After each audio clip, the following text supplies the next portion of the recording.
And welcome, folks, to another edition of the Michigan Recruiting Insider. And we are back, and we are talking Michigan recruiting, turning the page, looking ahead to spring practice, spring football.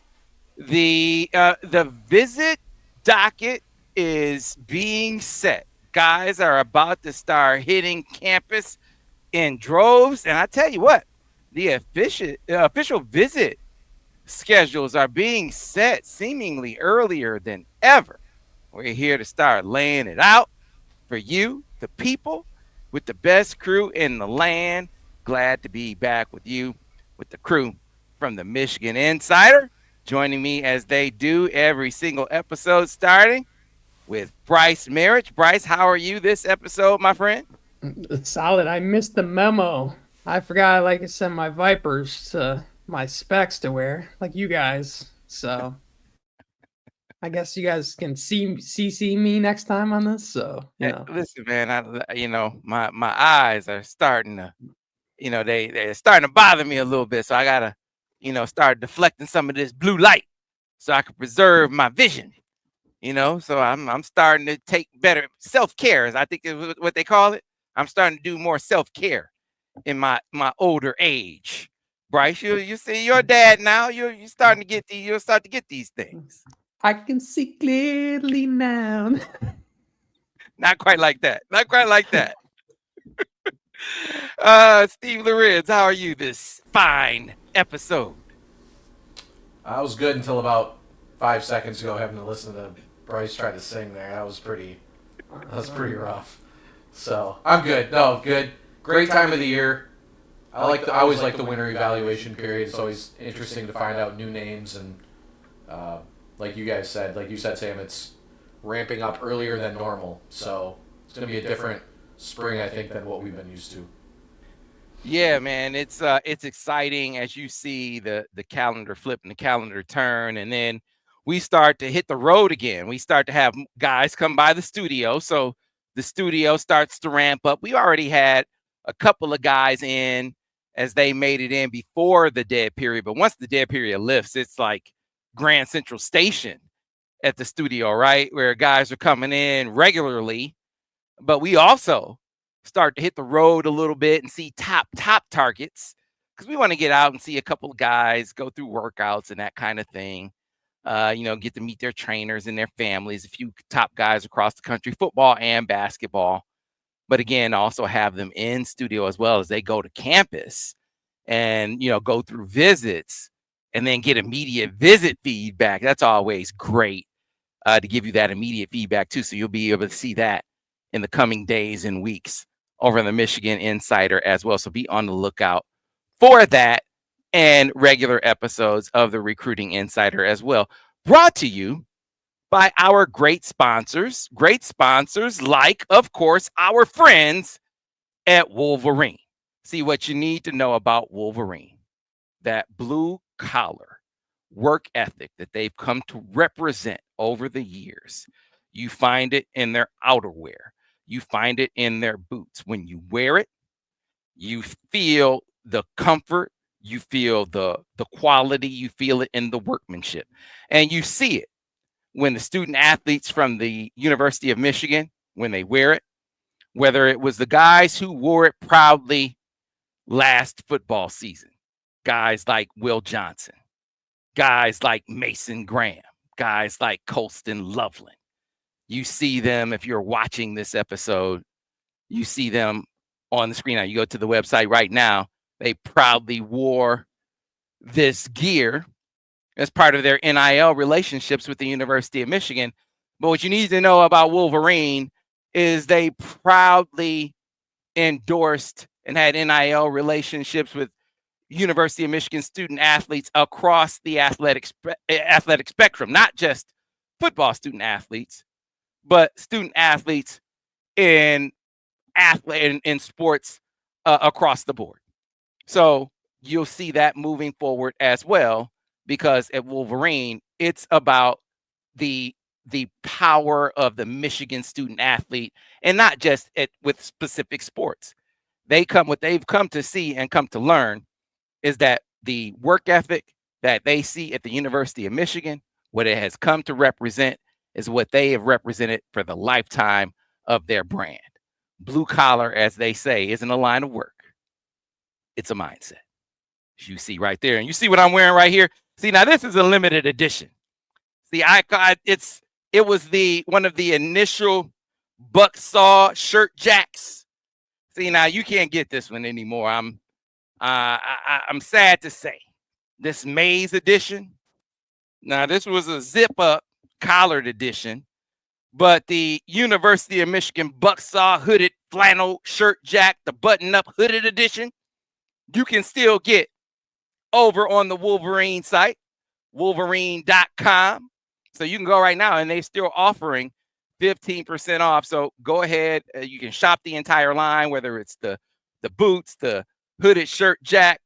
You saw my winter coat that I wore last week to the Michigan game. They won, by the way. I should wear that coat again over to the Michigan State game coming up in a couple of days. I think I'll do that. Might bring a little more luck. So we'll see that. But again, make sure you get your Wolverine gear.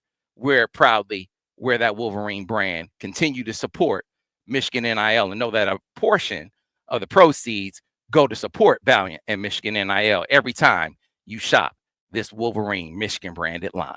All right, guys, let's talk some Michigan recruiting. And fellas, let's talk Michigan linebacker recruiting, Steve, because listen, it feels like that's kind of the part of the class that gets the least amount of attention, but low key, Michigan actually closed the class strong in that regard. And that was when you look at how they did in the portal and how they did on the field, they actually did pretty well across the board on all fronts when it came to the linebacker position. Yeah, I think going back to, let's say, like mid to late Harbaugh, the recruiting struggles on the trail, I don't think there's any of those guys left from the George Hilo era. And I don't know if there's one linebacker on the roster left from that era. Michigan did a great job through the portal. The last couple cycles, though, they've picked it up on the recruiting trail. This feels like a cycle where they could maybe take a next step at a position. Yeah, I guess I put it this way. Every year when we break down Michigan's recruiting classes or we maybe rank it by position or whatever, I can't remember the last time linebacker was in the top 3 or 4, right? I mean, and they signed 2 really good prospects this past cycle with Owosu Boateng and Chase Taylor, but still wouldn't have been probably in the top 5 or 6, partially only because they signed 2, but even then, so this is a cycle where I think maybe the numbers, maybe they'll take a couple, maybe 3 or even 4. I mean, you got to feel like they want to start to solidify the position a little bit for the future. And they're in on some guys who are already big names now and guys that we anticipate are going to become big names, not just in a Michigan standpoint, but guys whose rankings are going to continue to rise throughout the process. Yeah, I feel like you look at what they did a couple of cycles ago. So Cole Sullivan was a guy who I feel like was severely underranked, but man, I feel like is gonna explode onto the scene, right? And when you add that to what they did in the portal, so you look at the last 2 cycles, when you add it to Ernest Hausman and Jayshawn Barham, you look at what they did on the field, those guys have turned into elite performers. You add that to what we expect Cole Sullivan to be. And then you look at you get Troy Bowles in the portal this year, another guy who brings you really plus athleticism, right? You throw that on the field and you feel like you got the foundation for a linebacker position, fellas, that now you add Nathaniel Owusu Boateng to the mix, Brice. You feel like, as Steve was saying, Michigan has put together, when you add the portal mix to the equation, they have put together a really athletic core. Now, if you can go into the recruiting mix and build on what you just got with Nathaniel Owusu-Boateng and start getting to the sort of top 100 level linebacker recruits, it feels like Michigan is poised to start swimming in those waters. So for me, I would say the position group I think that could take the biggest jump from last cycle to this cycle would be at linebacker. I think, and this is just my opinion, that the linebacker hole could be aligned with kind of like how the offensive line hole was this past cycle. I think that's and what by the way, Michigan is. sorry about that. I didn't mean to leave out Jimmy Roller. Sorry, Jimmy. Jimmy is, I think, going to be a really, really plus performer in the linebacker room too. He was a really good contributor as well. So didn't mean to leave Jimmy out. I think Michigan's linebacker core may well be the best position group on the Michigan defense next year. Don't be surprised if that's the case. Didn't mean to cut you off, Brice, but I didn't want to leave Jimmy. I didn't want to leave Jimmy out. No. You're good. You're good. And he was a late riser that was a top 247 prospect anyways, right? So that was a great, fine by Michigan. But yeah, I just look at this class, kind of how the board's stacking up, and also kind of as much as they hit on their top targets, you got a guy in Chase Taylor who rose up in rankings, is kind of like a developmental player. Nathaniel Owusu-Boateng was a guy that was always a top 247 prospect, but I think, Michigan fans are hoping that he really blooms when he gets to Ann Arbor. But again, you start landing, like you said, Sam, those top 100, even top 50 prospects, then you're talking a whole nother level. So I think you're going to see Michigan target guys, and you're already starting to see it, that are committed elsewhere, that are highly targeted, highly ranked, and guys that normally, Michigan fans might scoff at and say we don't have a shot. But in this new world of NIL, that opens up a lot of doors. And I think this is one position group you could see Michigan really kind of break in and maybe make a move with several guys. All right, so a guy committed elsewhere, going down into the heart of SEC country, committed to the Auburn Tigers out of Mobile, Alabama. I know it caught Michigan fans' attention when, Brian Jean-Marie showed up at his school and his dad was sporting a Michigan blazer with block M's all over it. But Shadarius Toodle out of Cottage Hill Christian Academy in Mobile, Alabama, a 4-star top 247 linebacker, Steve, Shadarius Toodle, Michigan very much in the mix for this Auburn commit, but an Auburn commit who's made no secret of the fact that he's looking around, and Michigan is one of the schools that he's looking at. Yeah, so what, 5 official visits set, Auburn being one of them, Michigan getting the second crack at him. I believe Georgia has him up a couple weeks before that. He'll be up at the end of May. But yeah, a classic. And again, this has kind of always been a thing, but I think it's even more of a thing now with NIL and just the way recruiting is. An early commitment is not going to stop schools from continuing pursuit. Again, it's always kind of been a thing, but I think it's going to be, almost all verbal commitments are soft nowadays. I kind of feel like it's really more of a rarity for a guy to stick the whole way through. And so point being, Michigan has been recruiting Toodle the entire time. It never stopped. They offered, I think, pretty early, too. He was one of the first 26 linebackers they offered. And, a commitment to Auburn is not going to stop Michigan's pursuit.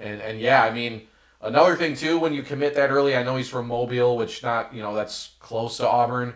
Hard to hang on to guys for months and months and months like that, right? So, I think Michigan in a position among those, Florida and Baylor are 2 other programs he's set official visits to.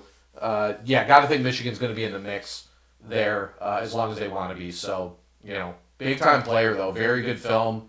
6'3". I mean, he's a big kid. So, I really liked his film. Yeah, man. 6'3". What is he? About 210 pounds in the top 247. at 187 pounds. I know the composite has him a bit higher, but a guy that Michigan is all over, Brian Jean-Marie, has connected with the family, connected with his dad very strongly. Now, interesting thing about his dad seems to have a blazer for every one of these, right? For every one of these schools, man. Every school shows up, his dad has a blazer for him. But yeah, Michigan not at all intimidated by, the regional aspect of it. They went down into Georgia, whether it was Taylor, Chase Taylor, or Julius Holly.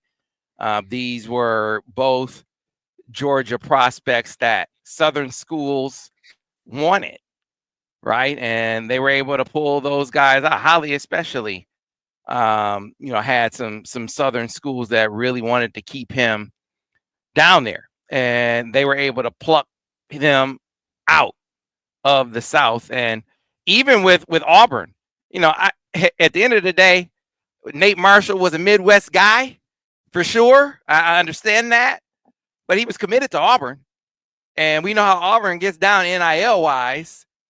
And Michigan said not today. They said not today, and Auburn couldn't do anything about it, fellas. So it's like they aren't intimidated by Auburn at all.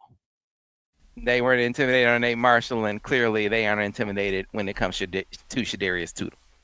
And it'll be interesting to see how this one goes. Yeah, they shouldn't be, right? I mean, think about, that's what you talk about, the regional stuff not mattering as much. Michigan, granted Bryce was in-state, but they flipped an LSU commit. They flipped a Georgia commit. They flipped an Auburn commit.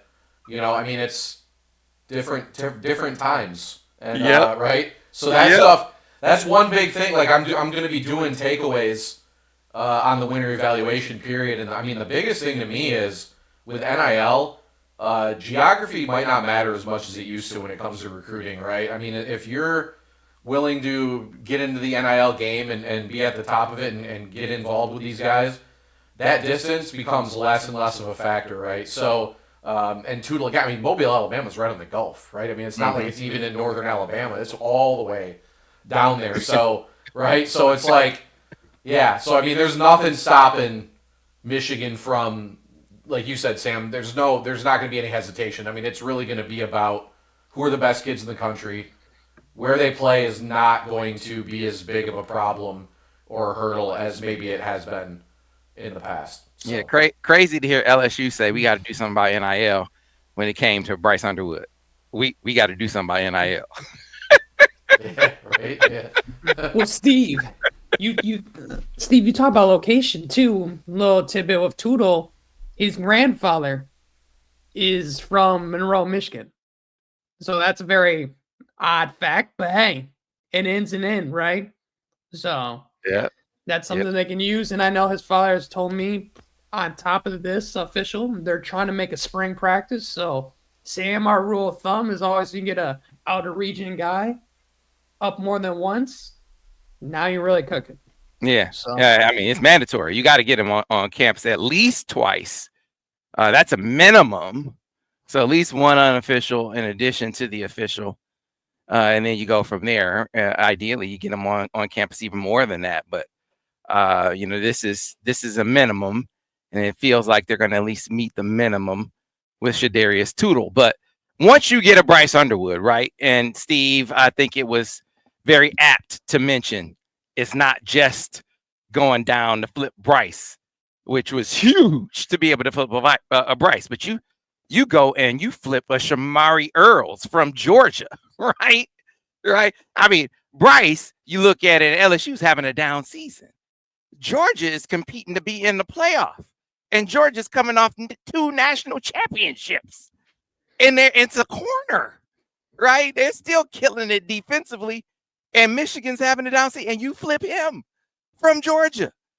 And so, to your point, when you're doing it NIL wise, you can transcend this distance gap that used to be a big deal. Michigan doing it selectively, though. I think it's important to emphasize that it's not like every single prospect they're just going to spend indiscriminately NIL wise. They're going to do it in spots. But when they decide, hey, we're going to compete NIL wise, oh yeah, they're going to get down. So when we mention these next few names, and when I mentioned them to Steve, Steve was like, okay, clear. Okay. They made a decision then. They've clearly decided that they're going to compete. So when I mention these names, you can draw the same conclusion that my friend, my man, my guy, Steve Lorenz drew, that Michigan has made the decision that they're going to compete. Someone's going to make a meme of Steve's face, right? When he say these names, they're just going to meme his face. And Steve said, okay. So they've made this choice here. They're going to compete, right? Steve, Xavier Griffin. Let's start there with Mr. Griffin. They've made a decision, right? Yeah, right, yeah. That's, yeah. I mean, these are the kind of guys in the past, if we write a story about them, then people start getting their hopes up and stuff, and then they just get smashed with a sledgehammer. But it's definitely a clear shift. I mean, Xavier Griffin, Gainesville, Georgia? I mean, just not a guy, not the type of prospect, and has every offer, right? He's still committed to SC, I think. Yeah, right USC. Mm-hmm. Yep. Yeah, that's not probably going to last. But yeah, I mean, like, these are those names that when they offer a guy, you go, I don't really want to watch this guy's film. You know, probably not a good idea to watch this guy's film, you know. Imagine that guy in a Michigan uniform, you're like, this guy would be an All-American for 2 years probably, so. Yeah, to Steve's point, he is the number 8 player in the country. He is the number 1 linebacker nationally, according to 247 Sports. There isn't a player ranked above Xavier Griffin at the position. 6'3", 200 pounds, out of Gainesville, Georgia. So Michigan has made the decision that this USC commit, they are going all out. And from what I understand, Brice, that word on the street is Michigan is they're expecting him to visit. They're expecting to get him on campus for a visit. So it starts there. Can you get him on campus for an unofficial? Once you get him on campus for an unofficial, then it's now you start jockeying for a position on that official list.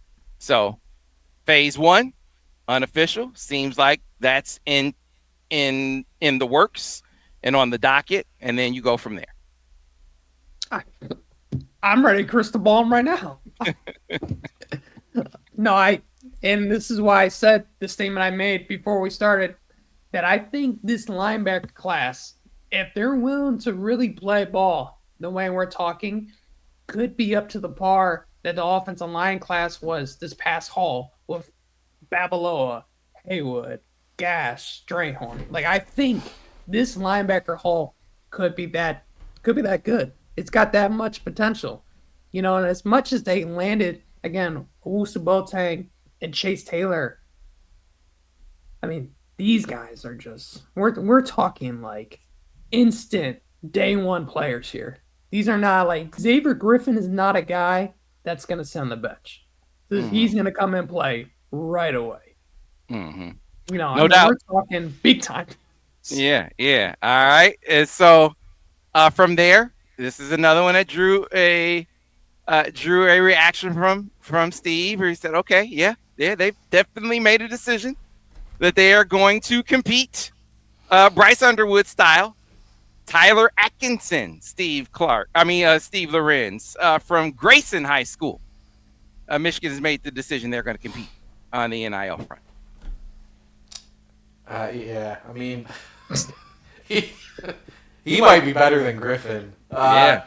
I guess, not even really an aside, but it's just insane that Georgia really doesn't even have to leave their zip code to recruit 5-star line. I mean, every cycle it feels like the state of Georgia has a 5-star linebacker or a guy close. I mean, when they got Raylan Wilson, he was in Jacksonville.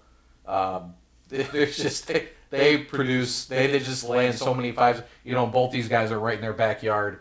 But yeah, I mean, you could argue that Atkinson is a better prospect than Griffin is. I really think it's a take your choice.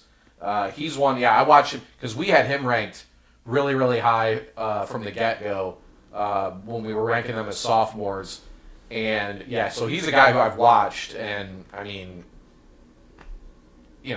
like we talk about Michigan's linebacker room's in great position this season and stuff. I mean, I can't remember the last time they signed a linebacker of this, probably of either of these guys' caliber as far as high school goes. I mean, both of these guys are basically plug-and-play type players at Michigan, right? I mean, barring something crazy. So, yeah, I mean, it's only February, so if Michigan's willing to play the game, there's zero reason not to be shooting your shot with kids of this caliber because, like I said, I mean, these aren't guys that you have to wait and develop. I mean, these are guys that can come in and make an impact right away. So yeah, I was talking to one scout, and so for those who don't know, Tyler Atkinson, he is the number 2 linebacker in the class according to 247 Sports. And he is the number 18 player nationally, 6'2", 210 pounds. But to Steve's point, one scout I talked to did have him ahead of Xavier Griffin, and he said that Tyler Atkinson, his film is the most impressive linebacker film he's ever seen. And he's been watching film for a long time. He said this is the most impressive high school linebacker tape he's ever seen. So, and not one for hyperbole. I can see that. I mean, this kid there, he's special for sure. Not a kid. Not a kid I thought we'd be discussing, but yeah. That being said, super special prospect though. Yeah, and another one who Michigan expects to visit unofficially this spring. So again, you start with the unofficial visit. You continue with they are going to compete. If you compete for Bryce Underwood and you get Bryce Underwood, you have set the bar. We get down. You sent the message. Everybody knows, right? You sent the message to recruits. You sent the message to other schools. The gauntlet has been thrown down. So they're not intimidated. These other schools know you won't flinch. Like you're for real. So these SEC schools know that you can't be punked. Georgia knows. Like, wow, for sure, they are Georgia, and you are on Georgia's turf, but you did just go down and take one of Georgia's commits from them. And Georgia tried hard to keep Shamari. Really hard to keep Shamari. And couldn't. Yeah, man. That's different. That was different. And that was even before the Bryce thing happened, which is so crazy. So, yeah, and by the way, there's another Grayson linebacker, not rated quite as highly, but also expected to visit. I don't know if he'll visit along with Tyler Atkinson, Bryce, but young Anthony Davis, another linebacker from Grayson, a 4-star kid. Four-star kid expected to visit sometime in the spring as well. But like Steve said, I mean, Georgia doesn't even have to leave a state. And it's just 4-star linebackers just springing up from everywhere in the Peach State. It's pretty crazy. You talk about guard or yard. I mean, it's easy to see why for Georgia, but Anthony Davis is no slouch either. I know he's not ranked the number 1 linebacker, number 2, but he's still a 4-star prospect, 6'2", 200 pounds. Guess how many offers he's got too, Sam? Got any idea how many offers he's got? 20, 25? Go a little higher. Higher than that? 30? High. A little higher than that. 35? We have him down on his profile reported 47. 47. So I think I know his ranking might not be as high as those guys, but the colleges, a lot of the college programs like him. So that's wow. That's kind of where we're at with linebacker recruiting. Like they're not They're not going to shy away from anyone. They're not going to be bullied away from anyone. Like, if they want a guy, they're going to go after him, regardless of the competition. Wow. That's where it's at. Wow. So clearly Michigan swimming in shark-infested waters and not at all intimidated. Just they say we're one of the sharks now. Is what Michigan is saying with these guys. So we'll see how well they come out. But now is a fitting time to also tell you that we are also proud to be brought to you by another one of our great sponsors, Passes. In case you didn't know, Michigan, NIL, if you didn't know that the student athletes at the University of Michigan are, when it comes to their brand representation and the branding power of Michigan, they now have the ability to leverage their name, image, and likeness and the brand power of Michigan on their online platform that Passes provides them through the great exclusive power and partnership of the Passes platform and the University of Michigan through the exclusive partnership that Passes signed with them last fall. So what does that mean? The Passes platform that allows them to take their name, image, and likeness and the Block M and partner those two things together in ways that other student athletes on other campuses cannot with their universities. So for instance, if I am student athlete X, for instance, and I have a partnership with Ford and I want to use my name, image, or likeness to endorse Ford, represent a Ford truck. On another, on another campus, I can't use my uniform or my my uniform or that university emblem. But at the University of Michigan, through my partnership with Passes, I can do that. So I can go on my online portal and I could be riding around in the Ford truck and I could be wearing my uniform, proudly representing the University of Michigan with that Block M, because I am wearing it on the Passes platform. It is a unique partnership and a unique platform. And through that partnership and with Passes, they allow the University of Michigan student athlete to use that branding power in ways that they cannot do it anywhere else in the country. It is an exclusive power that they get at the University of Michigan through Passes. And you can help support it by going to passes.com and using that portal to view all of the offerings that the student athletes at the University of Michigan are showing on their portals on the Passes platform. So be sure to check it out on a regular basis. Go to passes.com. As you can see on the screen, if you're listening, go to passes.com and check out the latest drops and see what the University of Michigan student athletes are putting on their portals on a regular basis. So whether it could be a Michigan football student athlete or a swimming student athlete or a soccer student athlete, all the student athletes have online portals that they can put their merch on, they can put their video content on, they can update them on a regular basis. Many of them have their own merch lines that they sell their merch on. They put their regular content on a regular basis as well. So be sure to check it out on a regular basis. That's how you can support them in their NIL endeavors on a regular basis on the Passes platform. They also have memberships that you can support them as well. Be sure to check it out regularly on passes.com, our proud sponsor here on the Michigan Recruiting Insider. All right, fellas. So Michigan also recruiting the DMV heavy, and they have some linebacker targets to pay close attention to. And one of them you talked to recently here, Steve, a guy that it feels like they are really high on. I just feels that way by virtue of how much, I don't know, it just feels like a lot of activity in a short period of time.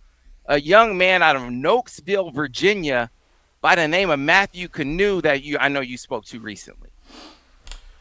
He actually texted me while we were recording here a few minutes ago. Michigan offered on the 9th, so like 10 days ago, 8 days, 9 days ago, 10 days ago. He told me earlier, I posted on the board, Michigan is recruiting him hard, like since that offer, he said he's heard from Michigan more than any other school by a long shot. Said he's super, super interested, and confirmed that he will be up for a spring visit for sure. He said the date's not 100% set, but that he is. He said you can bank on it that he'll be up. We talked about him before we got on here. Yeah, 6'3", 221.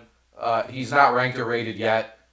He will be ranked and rated at some point. I mean, this kid looks really, really good. We talked a lot about Virginia, I think a couple episodes ago. Another Virginia kid who really looks very, very special. As you'd expect, I think Penn State is a school that's pretty involved right now with him. Penn State always makes Virginia a huge priority. You know, I think Michigan and Penn State are going to battle for a few of the guys in Virginia that we talked about in that episode. But yeah, Kanu is a guy. I would ignore the fact that he is not ranked or rated yet. There's a few prospects in Virginia that have not been ranked or rated yet who I believe are going to see legit ranks and ratings when they're finally made. So yeah, no, a guy who classic case of a winter evaluation guy who immediately vaults up into top target. You see it every year. There's multiple guys that they went and saw the last 6 weeks who hadn't been offered yet, who now are going to be guys that you're going to see them heavily pursue, and Kanu is absolutely one of them. Yeah, man. And then, you know, you talk about just the DMV, entire DMV area, DC, Maryland, Virginia, Michigan, blitzing it, Brice, blitzing it hard. You go up in McDonough, a kid by the name of Nick Abrams, that Michigan is in hot pursuit of, just speaks to that as well. Another one to keep an eye on, Nick Abrams. Another guy they just offered, 6'2", 210, sideline to sideline guy. He's a tackling machine. He's kind of seen his recruitment kind of soar during the winter. He's up to about 20 offers. He's a 4-star. He's kind of outside the 247 for us, but he's still 4-star. He said he talked to Coach BJ when he got the offer, and instantly he had strong, interest. He talked about Michigan winning a national title and kind of having the opportunity to play at Michigan and maybe do the same. And I think a big thing for him coming from a school like that, he made it very clear. He wants to go to the NFL and he wants to get developed, but academics is very important to him. And at a school like that, that speaks volumes too, because he's not going to your traditional high school here, right? This is a very prestigious academic institution he goes to. So you can tell academics is going to play a role. But again, this is another linebacker that he's not as, ranked as high as Xavier Griffin or Tyler Atkinson, but this guy can still play. You watch the film, you're like, okay, I can see why they offer it. I can see why this can be a top target for them. So I'm a big fan, and it's that common theme, the DMV, right? They're going to stick there, and that seems to be a hotbed of talent this cycle. Yeah, man. And then a school that should be very familiar to Michigan fans, if you remember back in the late 90s, Michigan got the #1 receiver in the country out of Huguenot High School in Richmond, Virginia. Well, they are recruiting Huguenot again, a young man by the name of Markel Dabney, linebacker target, Steve, that, it feels like as the ratings go, I got to check what is his rating. I don't think that he's quite as under the radar as Kanu is at the moment. I didn't check what his No, Sam, we don't have him ranked or rated yet either, actually. We don't? No, so Virginia, there are those pockets of the country, I feel like, that it's always late. Like there's a couple kids Michigan is recruiting in North Carolina, I feel like, that aren't ranked or rated yet. Really? Even a defensive back, Jaziel Hart, who's supposed to be up for an official in June. He's not ranked or rated yet. So hopefully, like, I've already put in for a few of these guys. Like, there's a process we can do to get them ranked and rated. Okay, Markel Dabney is then a guy that you need to put in the Mathieu Kanu category. He's a guy that Michigan, I think, and a lot of teams, a lot of scouts that I talk to in the area feels like is gonna be 4-star caliber prospect before all is said and done. You could tell Michigan is really high on Kanu. You could tell Michigan is really high on Dabney too, fellas. It feels like this is gonna be a guy in that area, 6'1", 205, missile type of linebacker. Feels like some teams feel like he could even be like a will/nickel type prospect. I mean, Wisconsin, Tennessee, Penn State, Ole Miss, Notre Dame, Miami, Kentucky, Florida State, Michigan, right? He's got 25 offers total.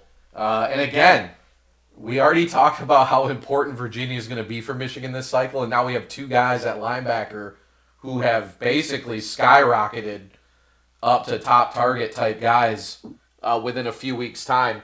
Dabney has an official set to Michigan. I believe, Bryce, were you the one that somebody in the network reported it, or he's coming up the 13th of June? Yes, June 13th. So he's already got that visit set. We know what Michigan's trying to do. They're getting guys up for officials, but the guys, their top guys, they're also trying to get up for a spring practice. Before that, right? So that's, I'm assuming, is the goal is the same with Dabney. But yeah, another guy who will not be unranked and unrated for very long. And again, just like the parallels between him and Kanu as far as the recruiting aspect are almost identical. Guys who were winter evaluations who are now clear-cut top guys alongside the bigger names that we mentioned before. But don't mistake, like I said, the non-rank and rating for again, I mean, you're talking some of the schools I mentioned for Dabney. Kanu's got also great offer. He's a top guy for Penn State and a few other programs too. So, I mean, both these guys are being recruited as national level recruits. Yeah, and fellas, I don't know if you got this sense, but you gotta scramble right now because the dudes are setting their official visits like earlier than ever. So you gotta get on their list. You gotta get your official set. I mean, you got to get your unofficial sets. You get your official set, because if you don't move, you're gonna get X'd out, or you got to get them to cancel other visits because it's like boom, boom, boom. You're gonna get crossed off the list real fast, and you might think that you know what, the guys can move things around. They can take any number. They can do whatever they want to do these days, but you only got so many days that you can actually get out. I mean, it's not like you got an endless number of days to visit. There's a finite period of time you can visit, right? So it's you gotta get you gotta get on your horse to get your spring dates booked, or you're going to snooze. You're going to lose your opportunity. And I think Michigan missed the boat last year because Sharon was hiring the staff. And you realize now how fortunate they are to not be in that boat this year, because guys are getting things out of the way even earlier this year than they were last year. I think the other thing too is it says I don't know if it was last episode, the episode before. This can also be one of the big benefits of the amount of grinding we saw them doing during the winter evaluation period, right? Remember we were talking about how much more aggressive it felt like from top to bottom. They were rotating in Sean McGee, even Albert Karshnia, some other guys on the road. Sharon Moore basically out recruiting as hard as he was when he was an assistant coach. That's where those efforts can pay off, right? By making it clear to your top guys that you're our top guy, you're one of our top guys. This is the date we'd love to have you come up for. It's clear that they're targeting the weekend of June 20th for a lot of their top guys. I mean, they'll take any of these guys whenever they can get them up, but I think the 20th is always a good indicator that it's a pretty important prospect for them. But either way, recruiting last winter evaluation was very, very difficult for a lot of reasons, right? Not even just that that Sharon was hiring his staff, but Jim being gone, right? Just all of everything. And so now that with all the stability that they have, and obviously the NIL situation being another area actually where things are so much more clear and much better for Michigan than they were 12 months ago, they're really in a position to capitalize. And like we said, not just getting guys up for officials, but getting a lot of them up for unofficials in March to watch the team practice. Yeah, one guy. I mean, this is not the whole board. Obviously, there's an expansive linebacker board. They saw so many prospects. We can't go over every prospect they went to see. We're just giving you our take on who we think like the priorities. Who are some of the top priorities on their board? There are other guys who they're very high on, I'm sure. But these are some guys who we identify, who we think they're very, very, very high on. There's another guy, Bryce, who I know they're very high on and who we are very familiar with, but he was injured. And whenever there's an injured guy, sort of reminds me of Donovan Johnson, right? So Donovan Johnson was like the number 1 running back or number 2 5-star running back, right? That Tony Alford's on when he's at Ohio State. He gets injured. He misses a season. All these teams still like him. Tony Alford comes to Michigan. He likes him. He wants to recruit him again or go on him again at Michigan. But before he goes hard in the paint on him again, he says, I got to go see him, right? Or I got to evaluate him first before I push on him. Like I want him, but before I really push, I want to evaluate him first to see where he is coming off the injury. And then we will say, okay, we're going really hard in the paint. That's my view of Kenneth Goodwin. That's where I think they are, because Kenneth Goodwin has been a guy that they've been on, right? Linebacker prospect out of Cali, 4-star guy who they've been high on, who there's some reciprocity there. He's been high on them, right? There is a very strong mutual interest there. Like, I think he is a top guy for them, but he's coming off an injury. I think that this is, at least in my opinion, a very similar case to Donovan Johnson, where I could see this being something that moves as soon as they eval him. Like a very strong, like as soon as they get a chance to lay a strong eval on him, I could see this one moving very quickly when it comes to at least their aggression. Now, how quickly he moves in response to their aggression, I can't say. But in terms of how hard they push, I could see it moving very swiftly, their level of aggression, once they get a chance to eval him, Bryce. Yeah, he's a different situation, because you talk about, Dabney and Kanu. This is a guy that they've been on for much longer, right? He's been building that rapport of Brian John Marie with Kenneth Goodwin for months. I mean, this is a guy that even came up for the Texas game, right? So he's got a long, outstanding relationship with the coaching staff. He's already been to campus compared to some of these other linebackers that they're recruiting. And the thing is with the injury, it's not shying other schools away from him. Mm-hmm. So that's another thing I look at. Like, he's got an official visit scheduled for Georgia. So it's like, I don't think Georgia's kind of, taking a slow approach to it as much as Steve is right there. This is a guy, again, I was very high on. I know our Greg Biggins, who saw him as a sophomore play, was extremely high on him. And this is a guy that he really liked, who's seen a bunch of top guys on the West Coast over the years. And he raved to me about Kenneth Goodwin. So it will be interesting to see how much Michigan pushes, because I do think if they do push, this guy they easily can land. Because I remember when he talked to me after that Texas game, which is, you talk about a real visit reaction. Talk to a guy after you're the team that cover a loss, right? See how they really react. And the first thing he told me is that they made sure that he was not a want, but a need. And they made him feel that much of a priority when he was up there, right? It wasn't like, oh, we lost. Appreciate you coming by. We'll talk to you when you get back home. No, it was like, we're going to spend time with you afterwards. We're going to talk with you. We're going to talk with the family.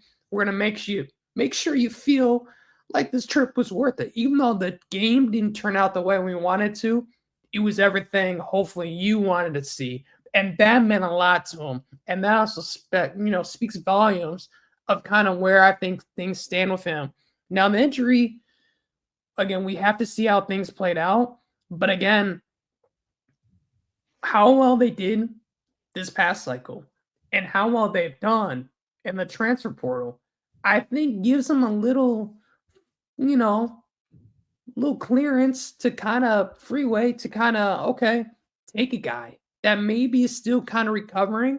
And I'm not saying he's not. He might be 100% for all I know. I'm not sure of his complete health status right now, but this is a guy, again, like Donovan Johnson. If you think he's what he could become and what he was prior, maybe you do take a flyer, right? And again, I don't want to make it seem like this is just a developmental prospect and he's not that guy. He's a 4-star prospect with dozens of offers that span coast to coast, right? The kid can play.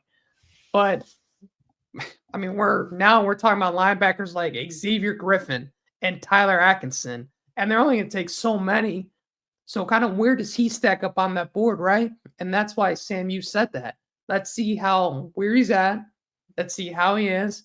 And he's, the plan right now is try to get him back up to campus this spring and hopefully in the summer. And I think that's very feasible and something you're going to see happen. Yep. Michigan, I think, swimming in different waters. I think the whole position is at a different level athletically than when Brian Jean-Marie sort of took over. Like I think the whole group has turned over athletically. And then I think you're trying to keep it at that level. I think you see the recruiting board is about now that you got it there, you see them recruiting to keep it there. That's what this is about.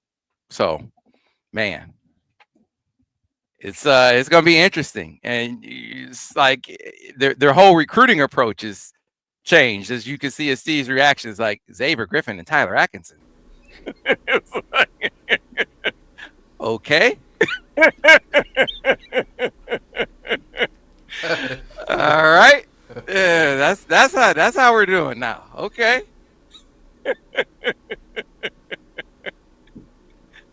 Yep. So we'll see. It's gonna be fun times.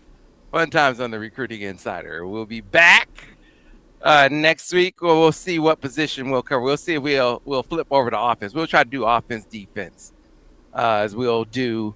By the time we get through spring ball, we'll obviously run the entire gamut of the position groups. All right, that's how we will play it over the course of the spring, folks, and we'll mix in some basketball as well, as it's going to get real interesting because we're going to run into the portal windows as well.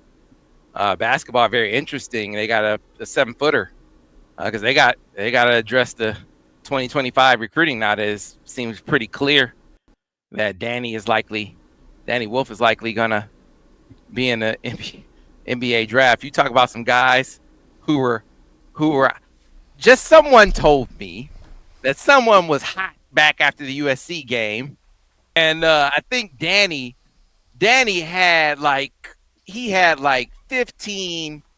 Producer Ben, what did Danny Wolf have in the USC game? He had some crazy stat line. It was like 15, 11, and like 9 and 9. Like 15 points, 11 rebounds, 9 assists, and like 7 blocks or something, like some crazy stat line. And after the game, Eric Musselman, the coach from SC, was like, "Oh, he's a pro right now. He needs to be in the NBA right now." And I just heard the Michigan coaches were hot. They were like, "This guy is talking about Danny needs to be in the NBA right now because he doesn't want to coach against him next year. What is he talking about? Talking about he needs to be in the NBA right now, right?" Well, since then, everybody is saying Danny needs to be in the NBA right now. And, of course, he's on all the first-round mocks. And, of course, it seems likely that Danny's going to be in the NBA next year, and they have to recruit accordingly. And so they have a 7-footer visiting for the Michigan State game. Trivovich. We'll go with that. He's visiting for the Michigan State game. And they have to recruit a 7-footer. They got to recruit a center accordingly. And then, the portal window falls right in the middle of the tournament, which is crazy. And, you gotta be trying to figure out who you're going to grab from the portal while the NCAA tournament's still going on. So all the while, getting you're recruiting that and then getting ready to set your recruiting board at the same time. How does your portal class shape up, and then how does that affect your 2026 recruiting board? That's crazy that you got to be thinking about all that at the same time. Well, you know what helps? McDonald's helps All-American. That's what helps. Trey McKinney. Yeah, Trey McKinney. That's what helps. That can help a lot of things. Yeah. Who just posted another double-double. Yeah, he's a ball player. He's a machine. He is an absolute ball player. Dusty did great work on the recruiting trail, doing great work on the court as well. I'm quite certain that Ward Manuel is working very hard to get that extension done. And let's not forget Winters Grady, who I think is a walking bucket too. Did great work in that class. So we got a lot to cover on upcoming recruiting insiders.